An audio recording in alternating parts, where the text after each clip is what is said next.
Murar odam bo'lmaydi. Sen yangi ustozmisan? Omadingni bersin.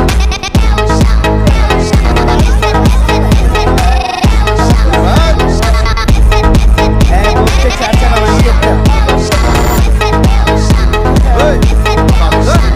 Ishga o'qishmani va oilamni topmaydi.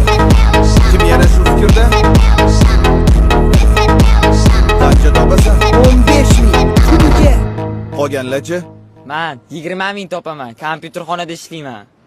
Men 25 ming topaman. Manikyurchiga yordam beraman. Oramizda eng boyi Mirsagatov. Sen qayerda ishlaysan? Bozorda arava tortaman. Kam 30 ming pulim bor kuniga. Sizlar bu narsalarni faxrlanib gapiryapsizlarmi, bolalar? Anima, qornimizni to'ydirmaydigan 5